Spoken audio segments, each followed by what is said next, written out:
India पे कोई बुरी नजर देखेगा, चाहे भारतीय जनता पार्टी हो चाहे कोई हो, उसे इंडिया बर्दाश्त नहीं करेगी। जनता जो 140 करोड़ की जनता, उसे बर्दाश्त पार्टी नहीं बर्दाश्त। अभी मेरा पिछले महीने 13 तारीख को सर फाड़ा गया था। जितने गरीब मजदूर बेसहारे और लाचार है, राहुल भाई के साथ मन बना लिए हैं। 2024 में एनडीए का खात्मा और इंडिया का स्थापना करेगी। ये प्रधानमंत्री अब किसी लायक नहीं बचे हैं। जनता यहाँ के गुलाम बनाई जा रही है। ये स्कूलों में बच्चों को ड्रग्स देने का काम, अफीम, गांजा, चरस, इनके 2 नंबर के काम सारे बंद हो गए भारतीय जनता पार्टी सरकार में। प्रधानमंत्री और मुख्यमंत्री 1 नंबर का जेंटलमैन हीरो है। 400 प्लस भाजपा आएगी। मोदी जो है खरीद के अपने पास लाता है और कांग्रेस के पास लोग इच्छा से जाते हैं। जेपी भी और चाहे राजभर भी, ये दोनों एक दूसरे के लिए थूक के चाटते हैं। मोदी को हराने वाला कोई नहीं है, भाजपा को हराने वाला कोई नहीं है। इंडिया का कोई भी बुराई करेगा और देश से खत्म हो जाएगा, चला जाएगा। आज हम मौजूद हैं विधायक निवास के सामने, जहां पे हम बातचीत करेंगे लोगों से और जानेंगे आम जनता से कि उनका क्या कहना है। आज हम बात करेंगे देश के तमाम अहम मुद्दों की। तो क्या लग रहा है 2024 का चुनाव किन अहम मुद्दों पर होना चाहिए? चिकित्सा, शिक्षा, बेरोजगारी, महंगाई, इन सब मुद्दों पे चुनाव होना चाहिए। और देश में जिस तरह का हाहाकार मचा हुआ, जिस तरह की परिस्थितियाँ आई हैं, तो इसमें बदलाव की संभावना ज़्यादा नज़र आ रही है। और आप लोग भी देख रहे होंगे, आप तो धरातल पे इसका मुआयना कर रही हैं, तो क्या आपको लग रहा है कि क्या इसमें कुछ बढ़ोतरी हो रही है कि नहीं हो रही है? ये आप बताइए। हमारे समझ से तो राहुल गांधी जी जब से आए हैं तो सदन में भी बोले हैं और उसके बाद बाहर भी वो बोल रहे हैं कि बदलाव की बयार चल रही है। और जनता के बीच में वो जाके उनकी बेबसी, लाचारी, भुखमरी, सारी बातों पे, जहाँ जहाँ दंगे हुए उनके बारे में जो है, चाहे मणिपुर हो चाहे हरियाणा हो, उस पर भी संजीदगी से उन्होंने सदन में रखा है। सरकार उस पर जो है जवाब नहीं दे पा रही है, न जवाब देने की इच्छुक है सरकार। सरकार जो है घुमावदार रास्ता अपना रही, घुमावदार जवाब दे रही है, जो कि ऐसा नहीं होना चाहिए था। सरकार को जवाब देना चाहिए आके कि हाँ, इन मुद्दों पे जो आपने सवाल किया इसका ये जवाब है, लेकिन ऐसा सही जवाब नहीं दे रही है सरकार।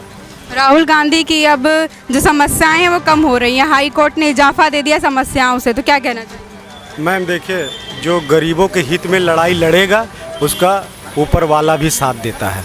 राहुल भाई के साथ जनता, हमारे गरीब, जितने गरीब मजदूर बेसहारे और लाचार है, राहुल भाई के साथ मन बना लिए हैं। भारतीय जनता पार्टी के 2024 में सरकार जाने वाली है, इसे हमारे राहुल के देश के प्रधानमंत्री बनने वाले हैं। इस बार मणिपुर हिंसा हुई, उसके बाद हरियाणा में हिंसा हुई, इस पर क्या कहना चाहिए? भारतीय जनता पार्टी पूरा भी कोशिश कहीं भी कर ले दंगा कराने के लिए, जनता समझ गई है। अभी देखिए, बीच में हरियाणा में आपको दंगा कराने की हिंदू मुस्लिम को कोशिश की है, लेकिन वहाँ के जितने बेचारे गुर्जर, जाट, हिंदू भाई थे, वो कह रहे हैं हमारे मुसलमान भाई किसानों के लिए हक के लिए लड़ाई लड़े थे, 1 साल तक लगातार बैठे थे। अब हम लोग उसके बहकावे में नहीं आने वाले भारतीय जनता पार्टी के। हम लोग मुसलमान भाई या हिंदू भाई एक है, अब उनके भारतीय जनता पार्टी के बहकावे में नहीं आएंगे, कोई भी कितना भी लॉन्च कर ले। मैं क्या लग रहा है सर, अब आप बताइए कि 2024 का चुनाव है, क्या अहम मुद्दे होंगे? अब राहुल गांधी की सदस्यता भी वापस आ चुकी है, क्या कहना चाहेंगे? देखिए साहब, हमको नहीं लगता कि विपक्ष के पास विपक्ष को मुद्दा की आवश्यकता है। मुद्दा और विपक्ष, उसको ऐड कर लीजिए सत्ता पक्ष। जो सत्ता पक्ष और विपक्ष का बीच का मध्य दूरी है, 9 साल के अंदर सत्ता पक्ष ने कोई विकास और डेवलपमेंट का देश में काम नहीं किया, न इस शांति के क्षेत्र में, न सद्भाव के क्षेत्र में, न कानून व्यवस्था के क्षेत्र में, न बच्चों को शिक्षा बेहतरी के लिए कोई काम किया, बेरोजगारों को रोजगार के लिए नहीं कोई काम हुआ। अब रह गया सवाल कि अब केवल दिया और बाती घुमाते रहिए। दिया बाती से आम जनता का पेट भरने वाला नहीं है। अब काम से पेट भरेगा, योजना से पेट भरेगा, बिजली से पेट भरेगा, अच्छी शिक्षा से पेट भरेगा, बेहतरीन कानून व्यवस्था से। जब कानून व्यवस्था जब बदले से कार्रवाई करने लगे, तो ये कोई, हम नहीं समझते कि ये कोई समाज और संविधान और समाज और गरीब अमीर के बीच का कोई हित का मामला है। और रह गया सवाल कि 2024 में सरकार अपनी 9 साल की उपलब्धि जनता के सामने लाए उस अपने किए हुए कार्य को जनता की अदालत में लाए। चूंकि अब जनता के अदालत में सत्ता पक्ष और विपक्ष दोनों को आमने सामने आना है, तो ये 9 साल का जो इसने विकास किया है, सबका साथ सबका विकास, सबका विश्वास भी जन सरकार के साथ है। विपक्ष के पास न सबका विकासे है, न सबका साथे है, न सबका विश्वासे है। अब रह गया सवाल कि अगर यही आपका नारा है कि सबका साथ सबका विकास सबका विश्वास, तो फिर ठीक है। ये जनता को सबका साथ सबका विकास सबका विश्वास से कोई लेना देना नहीं। इन नौजवानों को रोजगार से लेना देना है, मरीजों को बेहतरीन स्वास्थ्य व्यवस्था से लेना देना है, आप व्यापारियों को जीएसटी मुक्त की व्यवस्था के लिए लेना देना है। आप देश का निर्माण, जो भौगोलिक पृष्ठभूमि का निर्माण की बात करते हैं, तो हम उत्तर प्रदेश देश का सबसे बड़ा प्रदेश में खड़े हैं। अगर ये सरकार बता दे कि अपने कार्यकाल में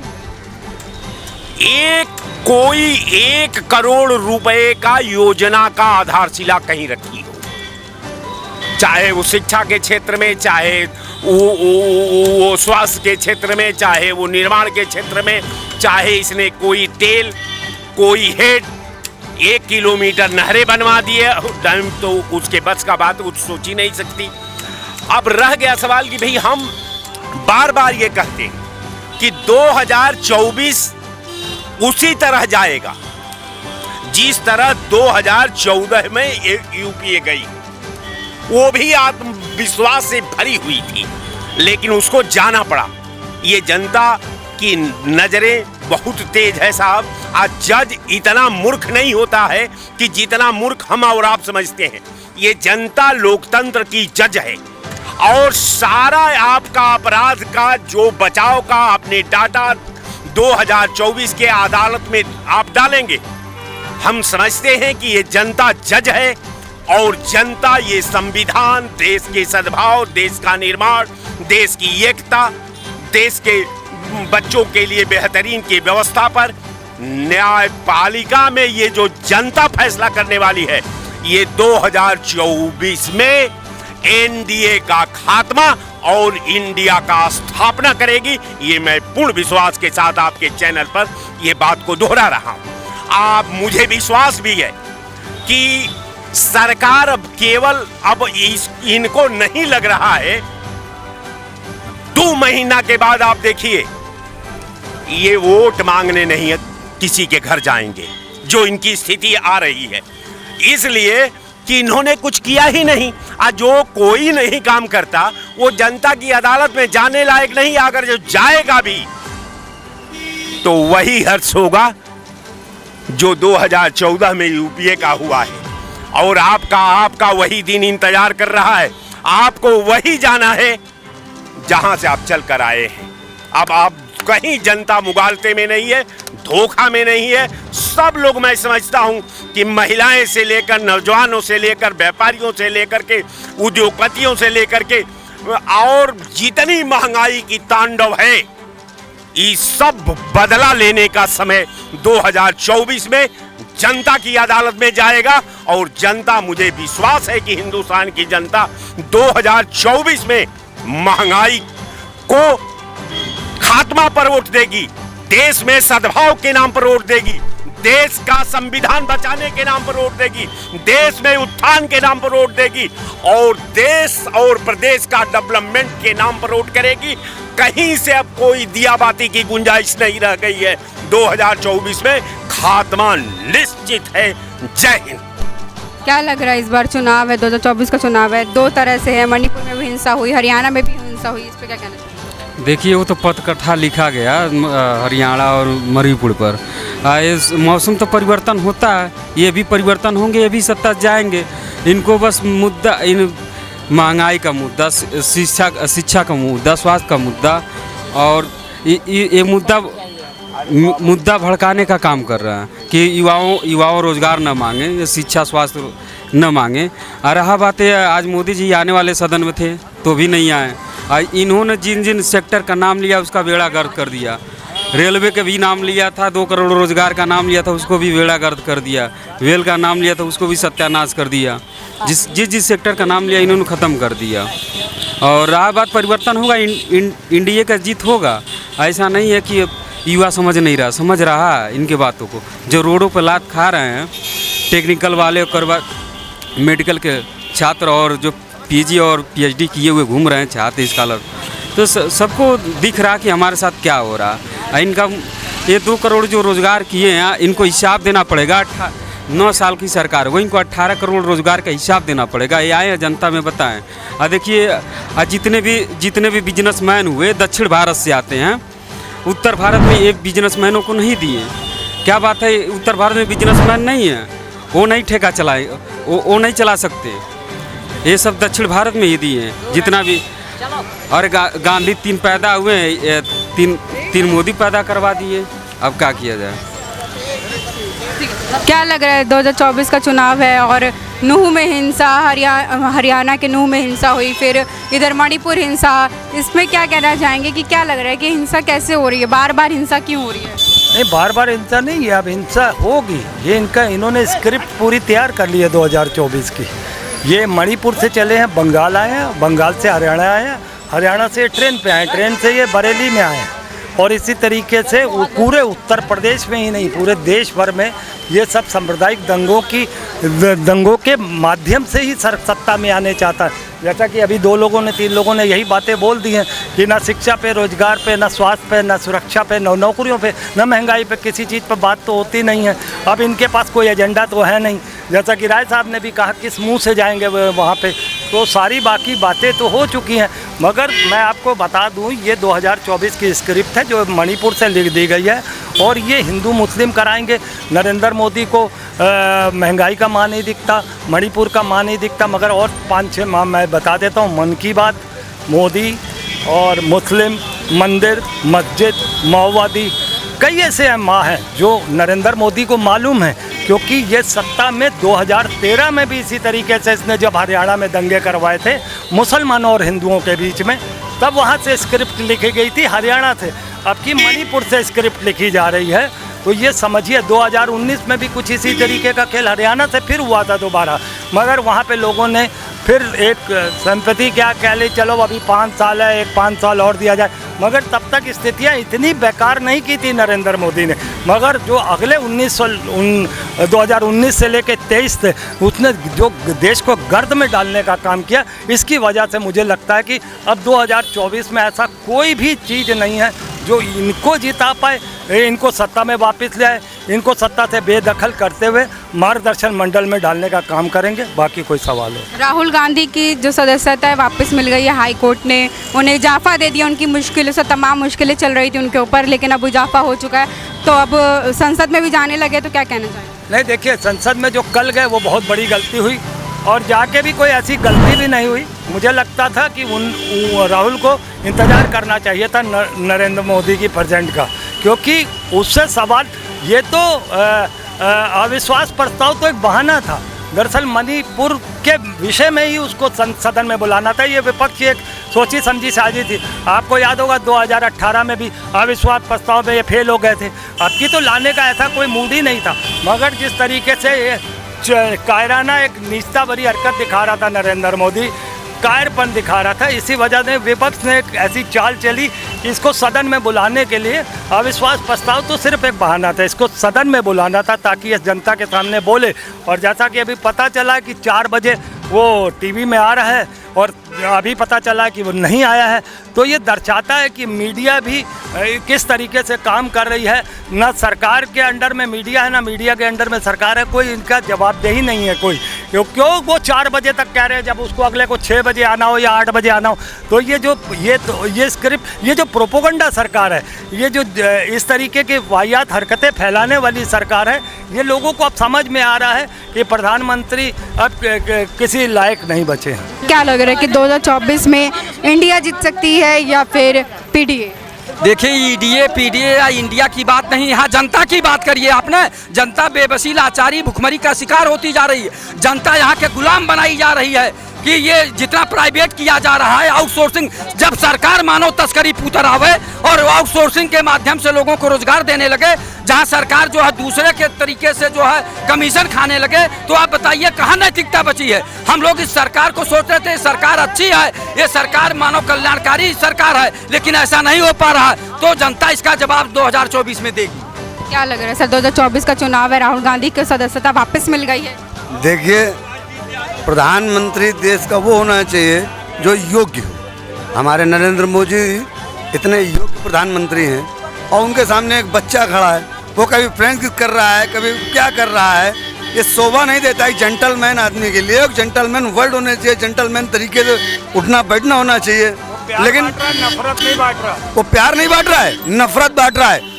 कांग्रेस ने हमेशा जो है जातपात की राजनीति की है, कांग्रेस ने हमेशा जातपात की राजनीति की है। लेकिन भारतीय जनता पार्टी की ऐसी सरकार है जो केवल सबका साथ सबका विकास का काम करती है। इन विपक्षी लोगों का ये स्कूलों में बच्चों को ड्रग्स देने का काम, अफीम, गांजा, चरस, इनके 2 नंबर के काम सारे बंद हो गए भारतीय जनता पार्टी सरकार में। इसलिए ये लोग खिसियाए हुए हैं। कांग्रेस इतनी भ्रष्ट सरकार थी, 65 साल तक केवल हम लोगों का जो है गरीबों का खून चूसने का काम किया है, महिलाओं का शोषण करते रहे हैं। हमारे यहाँ से मुसलमान बिरादरी कितने लड़कियाँ हिंदू लेके भाग जाते थे, उनको उठा ले जाते थे, कोई केस नहीं होता था, कोई वो नहीं होता था। आज की डेट में हमारी बहन बेटी खुलेआम घूम रही, नौकरी कर रहे, कोई मेट्रो चला रही, कोई प्लेन चला रही है। आज हमारी भारत की नारी भारतीय जनता पार्टी के लिए एक गौरवशाली साबित हो रही हैं। और ये लोग, विपक्ष लोग, हमेशा जो है केवल गंदे कामों में रहे, चरस, गांजा, अफीम, इसमें स्टूडेंट देखे, बीबी में देखे जाके बच्चों को जो है ड्रग्स दिया जाता है, असलाह तस्करी, इन सब के रोजगार बंद हो चुके हैं। ये लोग मेहनत नहीं करना चाहते हैं। उन्होंने, लोग कहते हैं मोदी जी चाय बेचने वाले हैं, मोदी जी चाय बेच के पढ़ाई की है। उन्होंने लैंटेन नहीं घर में उनका रहता था, उनकी हैसियत नहीं थी लाइट जला के पढ़ने की, वो जाके फुटपाथ पे बैठ के फुटपाथ की लाइट में पढ़ाई किया करते थे। तब जाके आज वो प्रधानमंत्री बने हैं। योगी आदित्यनाथ जी इतना संघर्ष किए हैं, हम लोग योगी आदित्यनाथ जी के साथ चले हैं और हम जानते हैं कि हमारा देश का प्रधानमंत्री और मुख्यमंत्री एक नंबर का जेंटलमैन हीरो है। अभी मेरा पिछले महीने 13 तारीख को सर फाड़ा गया था।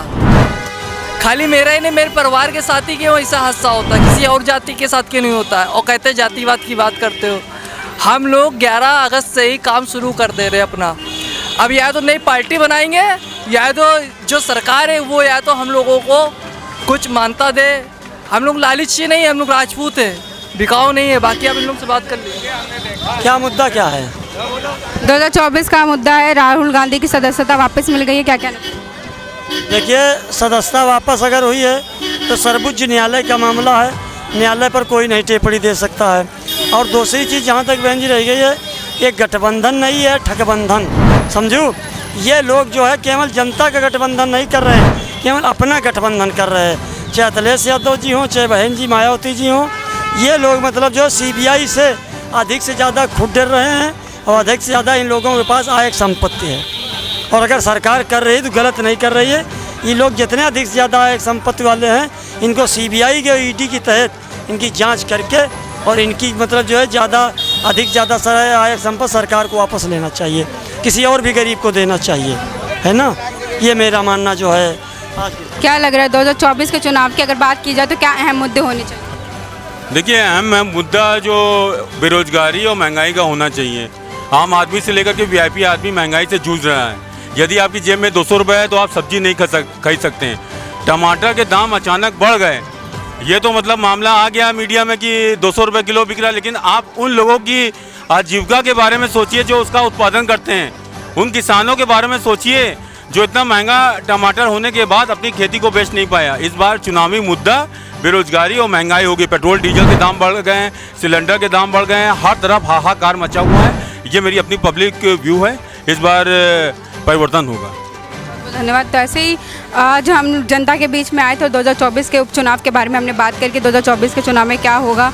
और आइए हमारे साथ एक और भी हैं, उनसे भी बात करते हैं। क्या लग रहा है सर, 2024 का चुनाव है और राहुल गांधी की सदस्यता भी वापस मिल गई है और जितने तमाम मुश्किलात थे वो कम हो गए, तो उस पर क्या कहना चाहिए? केवल अगर चुनाव के बारे में अगर हमसे जानना चाहेंगे तो 400 प्लस भाजपा आएगी। भारतीय जनता पार्टी विपक्ष इतना प्रयास कर रहा है, इंडिया बना दिया है विपक्ष ने इस पे। इंडिया नहीं बन गया। इंडिया का बेटा तुम वो जानते हो कि IN सीधे लिखा जाता है, INDAI इंडिया, लेकिन इसमें I comma N comma D कामा मतलब इंडिया को विभाजित कर दिया गया।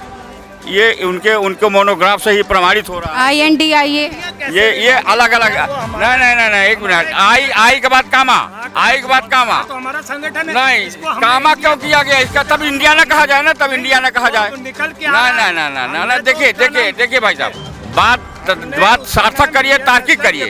अगर इंडिया तो इंडिया पूरा एक लाइन में होना चाहिए, कोई कामा नहीं, कोई फुल स्टॉप नहीं। आप डॉट को पकड़ के राजनीति मत करिए। डॉट का तो हमारा एक जैसे लिखा जाता है, एक मिनट, जैसे लिखा जाता है LLB, तो L के बाद कामा, जीरो, L के बाद जीरो, फिर B के बाद जीरो, मतलब LLB का क्या फुल फॉर्म हो गया, सब जानते हैं। इसी प्रकार से अगर I के बाद जीरो, N के बाद जीरो, तो ये अलग फुल फॉर्म हो रहा है। इंडिया नहीं कहा जा सकता। इंडिया तो बेवकूफ़ बनाने की, जैसे कांग्रेस आज तक बेवकूफ़ बनाते चली आई, वैसे इंडिया देख करके बेवकूफ़ बना रही है कि इंडिया, अरे ये इंडिया क्या है? जो आपकी पार्टी, आप उसी हिसाब से चलो। बाकी भाई सुनिए हमारी एक करके हाँ ठीक है। बात बता रहा हूँ, ये देखिए हमारा डॉट से लगा एक संगठन है, ठीक है। जब हम इसे जोड़ते हैं तो वो इंडिया बनता है। ये हमारा गुलदस्ता है। आप उस चीज को भ्रमित मत करें लोगों को।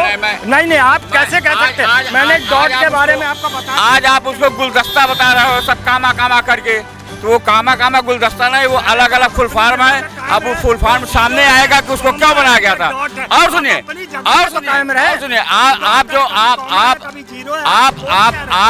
आप जब 50 पार्टी इकट्ठा हो गए हो, मैंने आपसे सवाल क्या किया? इसका मतलब डॉट है, कॉमा है या जीरो है? पहले सुनिए, पहले ये बताइए। जीरो है, नहीं कॉमा। अब आप डॉट रहिए, डॉट। अरे यार, कामा जीरो के शब्द एक ही मान के चलो, मैं जो बोल रहा हूँ। शब्द बोलेंगे नहीं, 3 शब्द नहीं। करने का काम बीजेपी करती, कांग्रेस नहीं। और मैं कांग्रेस का आदमी नहीं, मैं तो जनता का प्रवक्ता हूँ। मैं किसी पार्टी का मैं भी कर्मचारी नेता हूँ। मैं जो सही है मैं वो बोल रहा हूँ। इतना अन्य पार्टियां इतना मोदी से डर गई हैं, इतना डर गई हैं कि मोदी ने सबको इकट्ठा नहीं किया। सब डर बस इकट्ठा हो गए कि अगर हम लोग इकट्ठा नहीं तो मोदी सबको खा जाएगा। वो तो कहता है मैं तो अकेला सब पे भारी, तो 38 दल लेके काहे के लिए चल रहा है वो साथ में अपने? काहे के लिए साथ में लेके? अब आपके पास जबान नहीं निकलेगी, आपकी जबान खामोश हो जाएगी, ताला लग जाएगा। दूसरे की 26 है आपको तकलीफ है, आपकी 38 है तो आपको तकलीफ नहीं। हमको तकलीफ नहीं है, हमको तकलीफ नहीं, ना तो मैं भाजपा ही हूँ।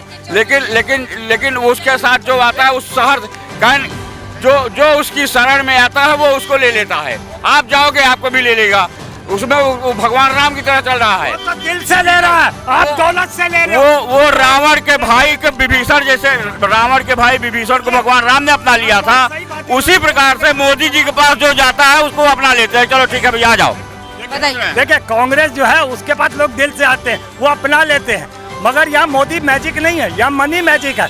ये मोदी जो है खरीद के अपने पास लाता है, और कांग्रेस के पास लोग इच्छा से जाते हैं, अपने दिल से जाते हैं, हम दिली हमदर्दी से जाते हैं। इनको ये फर्क समझा दीजिए मोदी का और कांग्रेस का। देखिए अभी राजभर जी सपा में चले गए थे, बीजेपी से निकल के सपा में गए। वो राजभर जी फिर सपा से निकल के एक मिनट वो सपा में गए, एक मिनट शांति बनाए रखे, वो सपा में गए। लेकिन जो इंसान पहले भारतीय जनता पार्टी को इतनी गालियां देता हो, वापस वो वहाँ पे चले गए, क्यों? मैं इसी पर कह रहा हूँ कि अगर वो बेवकूफ़ी करके चला गया तो कोई बात नहीं, चले जाओ। अगर उसकी अकल खुल गई फिर आ रहा है तो चले जाओ। तो ये तो बहुत बड़ी उदारता है, ये तो भाजपा की बहुत बड़ी उदारता है कि अगर कोई आदमी नादानी करके जा रहा, जाओ। उसके बाद जब वो परेशान हुआ तो फिर भैया हम आएंगे अपने घर में, कहना जाओ। ये तो बहुत बड़ी उदारता है। इनके साथ थूक के चाटते हैं, आते हैं, वही उन्हीं को ये थूक के चटवा के बुलवा भी ले, ये भी थूक के चाटते हैं, बीजेपी भी और चाहे राजभर भी, ये दोनों एक दूसरे के लिए थूक के चाटते हैं। ये इनका ये चरित्र है बीजेपी का, वो उजागर कर रहा हूँ मैं पंडित जी के सामने। ऐसा कुछ नहीं है। मोदी को हराने वाला कोई नहीं है, भाजपा को हराने वाला कोई नहीं है।